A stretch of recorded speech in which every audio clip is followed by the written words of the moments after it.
Oh, yeah, baby. You want to see something beautiful?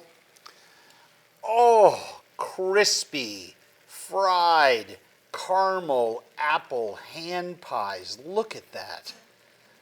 Oh, my Lord. Oh, it's oozing. That's what you want to see. They're hot. I'm gonna taste one and burn myself for you. Oh, my God.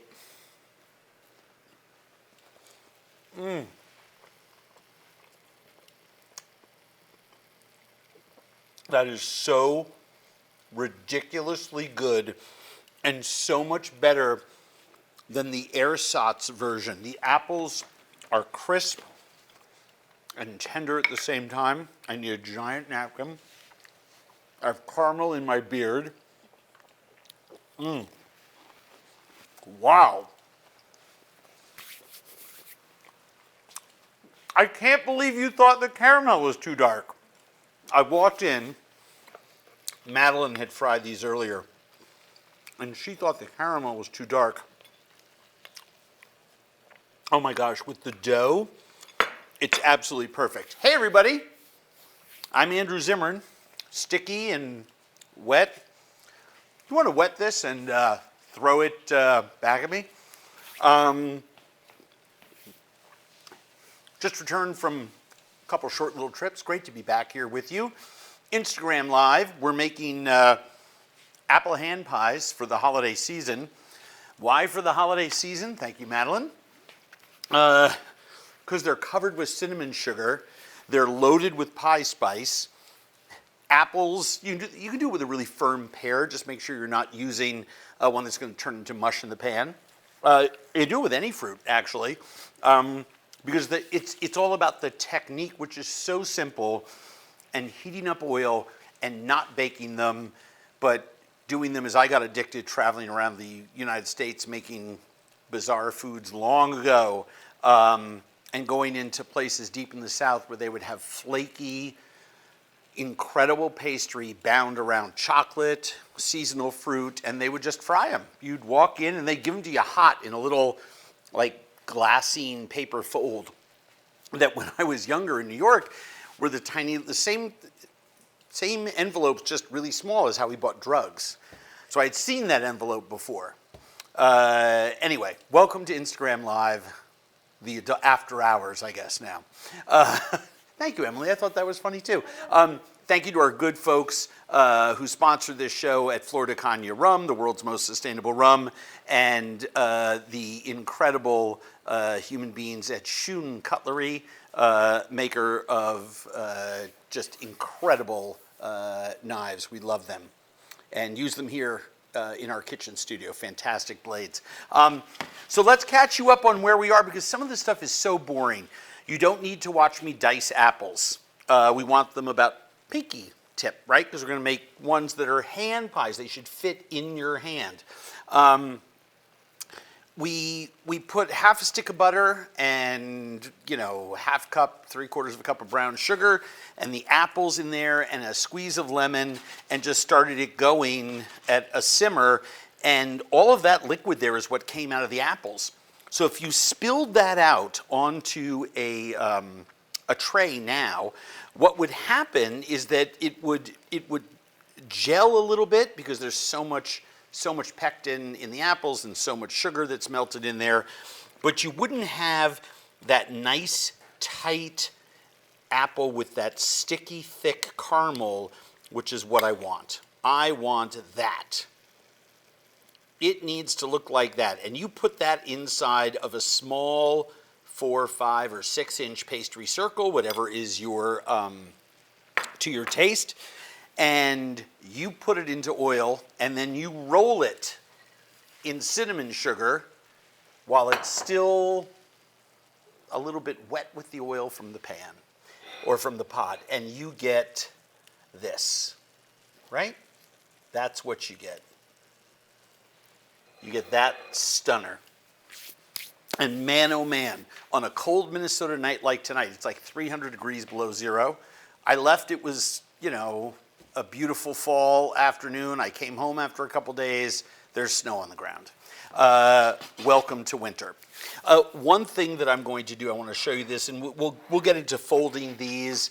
You can do it by hand and crimp them if you're really, really good at pastry work. If you're bad at pastry work, they're still going to be delicious. Someone sent us these, like a set of them. They were like 99 cents. They were at the dollar store, actually, and we bought like 6 of them. They were in a set, all these different sizes. These are the ones that are left. We may have more hiding out somewhere. But essentially, they're empanada or hand pie molds. You put a circle of dough in there. You put a little bit of filling. You go like that. The other thing that it does, if you take like Wonder Bread and you put like tuna fish in it and you go like that, it'll make the Wonder Bread stick together and you have a little sandwich. When my liquid is evaporated by about half, which it is right now, I like to add my pumpkin pie spice. In stores, you will actually find something called pumpkin pie spice that has allspice and nutmeg and ginger and clove and cinnamon. But I'd much rather buy, they're using the lowest grades of those spices to put into that blend. What I like to do is get really, really nice versions of those spices, and I grate my own nutmeg and do all the things that I like to do to get the best flavor out of the spices and really premium ground ginger. That premium ground ginger and premium cinnamon will make the other 3 ingredients, if they're not premium, still be premium. And all I do is I combine this. Usually I take a small dried whisk and I'll do that to it afterwards, so it's really combined perfectly. But the difference between pie spice that you make from scratch and pie spice that you find in the grocery store on the grocer shelves have absolutely nothing in common. So I just put a teaspoon or so in there. It's very, very strong, right? And we're just going to combine it. I just want that cinnamon, nutmeg, allspice, ginger, clove, jam going on in there. And as you notice, the minute it goes in, it turns that liquid, that beautiful, stunning mahogany brown color. The one thing you don't want to do once you've added your spices, you just want to monitor this, because if you overcook this, you'll burn or scorch your spices. But you really have to go out of your way to do that. I just want to stir it to combine so I don't have pockets of pie spice when it turns into a caramel. And before we leave here today, it takes about, 30, 35 minutes. We started this, what do you think, Abby, 10 minutes before? Something like we that. went live, something like that. Emily, what do you say? Probably 11 if I had 11 minutes. All right, let's, at roughly 10, 11 minutes. Well, I love you guys. We put that on, and it's not going to take that much longer, actually. So, yeah, maybe 25 minutes grand total. So I want to show you how we make these. Any questions so far on this? Do you toast the spices before you grate or grind them? Wow, what a great question. With these particular ones, no. And typically for those that are typically things like coriander seeds or cumin seeds or fennel seeds or something like that, you would toast them first, then put them in a mortar, pestle, or spice grinder. With cinnamon and these other pie spices, they're so sensitive. They have so much oil in them already. You don't want to add heat to them. They can turn very, very bitter and result in some off flavors. What type of apple would you use for this?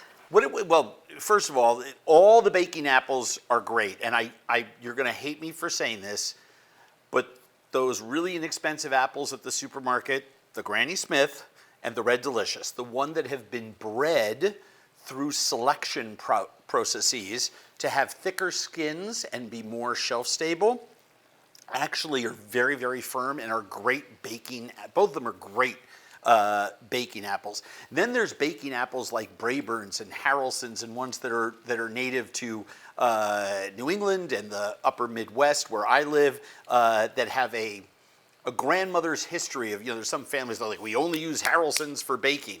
The Honey Crisp is pretty good for something like this because it only cooks for like 30 minutes in the pan. Some apples are so soft, like a Gala is so soft it would fall apart in the pan. What apples did you buy? Honey Crisp, the Minnesota apple.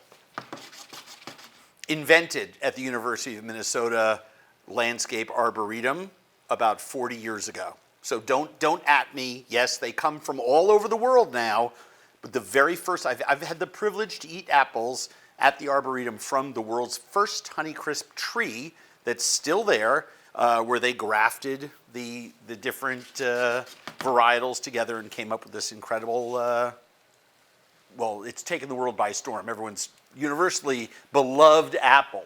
I have a disc of dough here that is so perfect that I can't lie and lay claim to it. Madeline prepped this for me, but I want you to look at the marbling in there. I'm going to tilt it so that in the light you can all see those white flecks in that darker space. That darker space is the butter and flour mixture. Those lighter little bits are just flecks of ice cold butter sitting in the dough. If your dough looks like this, it's perfect. What if it doesn't look like that? It's still going to be good, but you want to know something? It's not going to be perfect. Over mixing your dough and getting it too warm and breaking down the butter and having the flour incorporating too much of the butter makes your dough tough, and you don't get some of those leavened edges in there. This is beautiful. Madeline has been doing this for a long time, and she really knows her shit. Okay. What do I have? You can take a punch and cut this into circles and roll it out.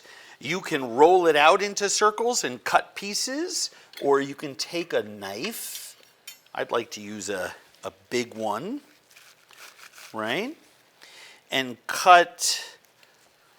This is so beautiful. So perfect, I almost don't want to use it. But make sure you tap out some flour on your work surface. Make sure that you put flour on both sides of your dough. That way, you know everything is going to be just fine. I'm going to put this back in here because we'll be able to re-roll that and maybe do a pie crust or something with it tomorrow with those apples. I'm going to show you how to make it with the cooled apples. Please don't put hot apples into cold dough and try to work with it. But I think with these two pieces right here, and I don't want to work them too much with my hands, I just want to put them into a generic clumpy ball shape, right? Take some of my working flour on the table, put it on the end of my baking dowel. Now, I happen to like baking dowels like this because I like to work off the edge of this, and because I make a lot of dumplings and other things more than I make pie crusts. So this is my deal. Work it one way, let it sit in some flour. The one thing you don't want to have happen, and don't worry, by the way, the nice thing about hand pies, forgot to tell you, is that you don't need to be perfect when it comes to a circle, as if you were making, a chocolate tart, right? Because when we put this dough inside our little empanada press, or just do it by hand freeform, all that matters is the thickness of it. It doesn't have to be a perfect circle. If you make it too thin, what's going to happen? It could break. And what I want here is probably about, I don't know, what is that, a 1/16 of an inch? Because I want the dough to be present, right? I want you to taste the dough. The dough is delicious. It's perfect, right? Those apples are getting perfect. So let's do Let's do one here. I'll give a little, just a little more. We'll make a big one and a small one. So you lay it into your little form here, and you put some filling in it, and I'm glad that I actually spilled there, because all you want to do is just put it away. Don't get into analysis paralysis on that. I have beaten egg, right? Where is my, do we have a pastry brush? Oh yeah, of course we do.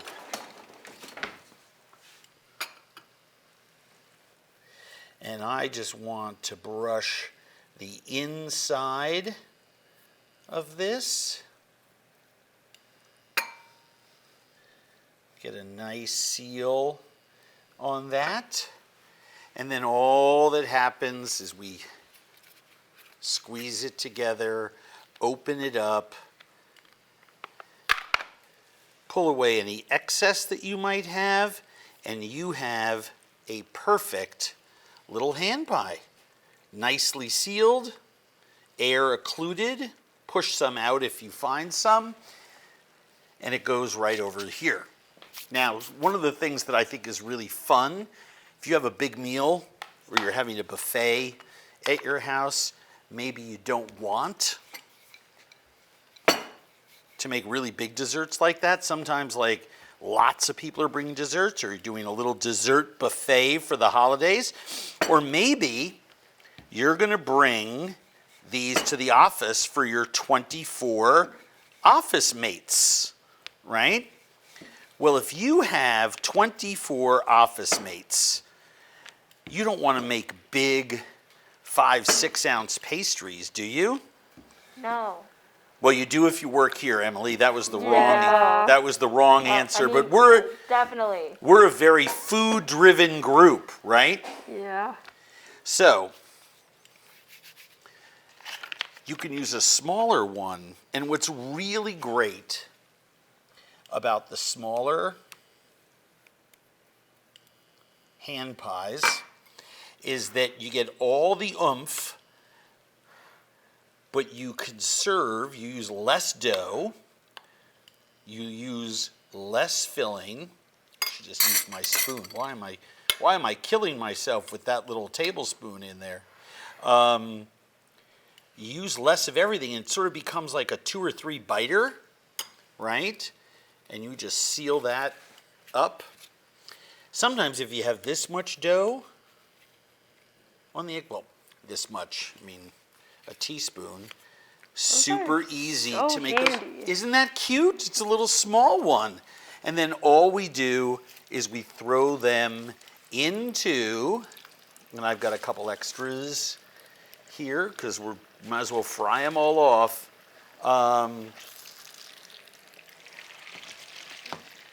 And put that into our oil. 375-degree oil. Now, while those are cooking, a word about cleanup. If you've been cooking for a long time or been watching me cook for a long time, you've heard this 1,000 times. Cold water.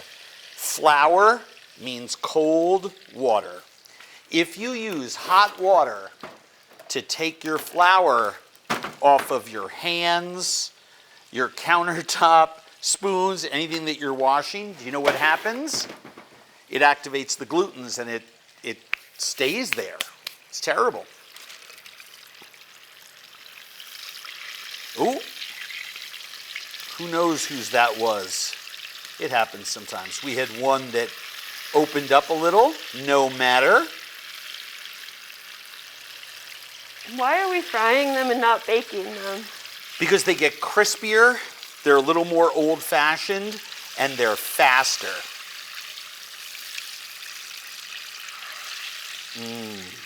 Wow. So yummy. So all that happens is the inside, boy, perfect timing. The inside should look like that and be cold. The outside only takes a short amount of time.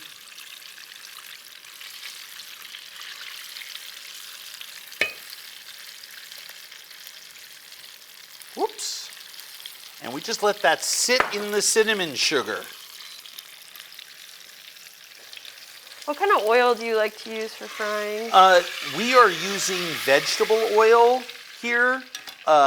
You can use peanut or canola or, whatever it is that you get excited about. You want one that doesn't have flavor and that fries at a high temperature point. Oh, that's a cutie one. And here's our bigger one.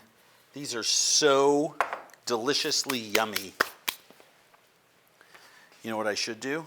I should get the cinnamon sugar off of that countertop and turn off your oil. Here's a tip for everybody.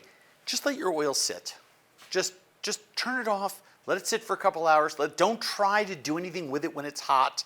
It's hot oil. Hot oil is really, really dangerous. I think in all my years in professional kitchens, the worst injuries that I've ever seen in kitchens had to do with oil and not with knives. Everyone thinks, oh, electric slice. Electric slice is really safe. A knife, you're going to nick your finger, or maybe you take off a tip or something like that. It's not the end of the world.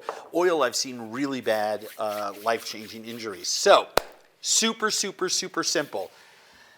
You have your apples and that caramel that you can also, this is still hot and it's thick, right? So you know it's going to get very, very gummy and really, really, really fantastic. You want that because you want that caramel sauce around the apples inside those hand pies, right? Once they cool and they're eaten at room temperature or warm, they're going to have plenty of all of that gooey, yummy deliciousness inside of there. Hand pies make a wonder. You can keep these on the counter for the kids for a couple of days. They last all weekend. You can make a whole bunch. As you saw, they're super fast. This much, and what is this, like 5 apples? It was like 8, but small. She used 8 small ones. 5 medium to large ones is probably enough for 12 to 14 hand pies of this size. So it's super, super fast to make. You can let this cool, so you can do the work in 2 batches. You can use pastry dough that you have in your freezer. And I know we're always a stickler here on make your own, but if you have a great resource, a lot of us have butcher shops or specialty food shops or cheese shops where someone makes a batch of pie dough and sticks it in, they sell it by the sheet. If you have a really good resource for store-bought pie dough, just put it in the fridge, safely defrost it for 7 to 8 hours. Pie dough defrosts really fast, but it stays really, really cold if you defrost it in your fridge. And the colder the dough you use, like the one I use, the easier it was to work with. Working with that dough was a dream. It was a dream. Questions, comments, criticisms? Oh, by the way, you want to serve this as a plated dessert, put it on a plate and stick a scoop of vanilla ice cream on top of it. Do we have Okay. any in the office? You do, as soon as I'm gone, you can just go right in there, and I'm sure there's vanilla ice cream in there, and you guys, and Emily, guess what? What? No meat in this dish. There is no meat. Are you absolutely sure? Positive. You did not use lard. Didn't Wow. use lard. Wow. I know. Amazing. Very excited. I'm So, very, very excited. yeah, Emily gets first bite at that apple. No Yay. pun intended. Yay. Questions and comments? There's a lot of people suggesting maybe doing an air fried version. Can you explain what an air fryer is and why we wouldn't do that? Well, you can. could. I'm just not a huge fan. So an air fryer is great, and you don't have any of the oil. You would brush this the tops probably with oil so it gets a little browned, a little nicer browned than the unevenness that the buttered dough would create. But you put it on the racks of the air fryer and essentially uses blown heat. It's like a tabletop convection oven. And, air fryers are great for all kinds of things, and people are really into using them. And they're really into Instapots, and they're really into all of those gadgets and things, and I'm just a little old-fashioned. I will tell you this, These work tremendously in an air fryer, but let me tell you what you need to do. When I dropped them in there, the dough was soft and pliable.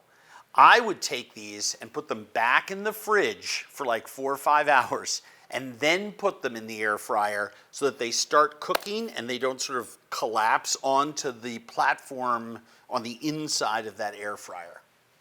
Would you recommend using puffed pastry for this? No. Puff pastry is millefeuille is 1,000 layers. That's what it's, right, 1,000 leaves. That's where it gets its name. And it would just expand and gets all funky and crazy. Did you get out disc golfing today? I did not. It was too snowy and too cold. But I'm going to go away somewhere warm for a couple days sometime very soon. Can you do a pumpkin version of this? Oh gosh, yes. As a matter of fact, we have a pumpkin version on our website. Recipe, by the way, for all of this is at andrewzimmern.com, along with our pumpkin hand pies. And do we have a chocolate hand pie on there? No, we don't. I should put my chocolate hand pie recipe up there. Speaking of recipes, by the way, a couple of things. New season of Family Dinner drops Friday on Discovery Plus on the streamer. This is going to get a little confusing. Then, the end of the first week in January, DIY, the actual station, the network, goes away. And it changes its name to Magnolia. So Family Dinner, as well as a lot of other Andrew Zimmern shows, will be scheduled on a network for you to watch without having to go onto a streamer. So you have the best of both worlds. You can watch all of my shows, Bizarre Foods, Family Dinner, all that stuff on the streamer, or you can watch them on Magnolia. I believe that I am the Sunday night person. I can announce that now, right? That's Sure. public knowledge. It's announced now. I guess so. But yeah, my Family Dinner will be on Sunday nights, and it will be, I think it's going to be double stacked, half hours, and there will be other Andrew Zimmern shows, I think before, after, something like that. It's very, very exciting. Look for the other intuitive content show, Zoe Bakes with Zoe Francois. I think that's Sunday afternoons on Magnolia, or maybe right before my show, I don't know. But that is absolutely a breathtaking show. Madeline, who many of you know from just lots of things we've done on video here, is our culinary producer for that show, and did both the first season and the second season that is being filmed right now, as well as the Zoe Bakes workshops that are on Magnolia on their digital platform. But anyway, whole new Family Dinner season erupts next week, and then a month from 3 weeks from now. Substack, a lot of people are excited about this. Thank you to all of you who have subscribed. We are not changing anything with our website.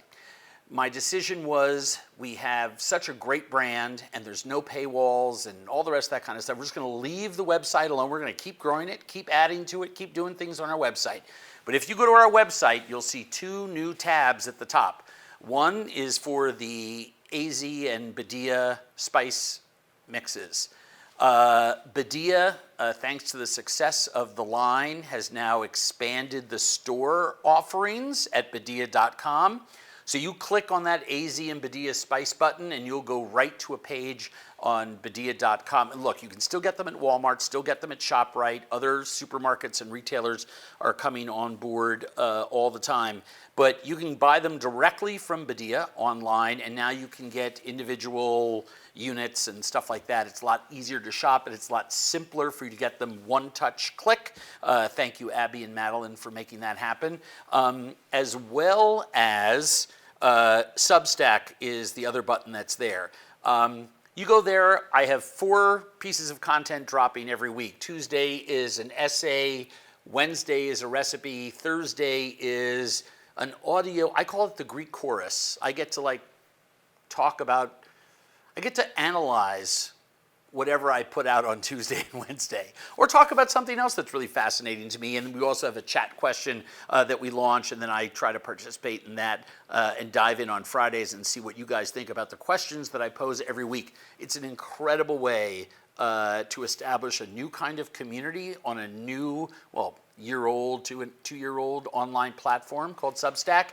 andrewzimmern.substack.com, but even easier, go to my website and just click on the Substack button. You can go right there. I'm encouraging you to subscribe, please. It's a labor of love, and it takes a village to make these things, and it makes a great holiday gift. If you want to give someone a subscription to Substack because you know they like food and travel. Oh, by the way, my topic, I'm going back to travel with my Substack essays. So you get to hear me rant about travel, not about politics, which will be amazing for so many of you on Twitter that just want me to talk about food and travel. There you go. This is my holiday gift to you.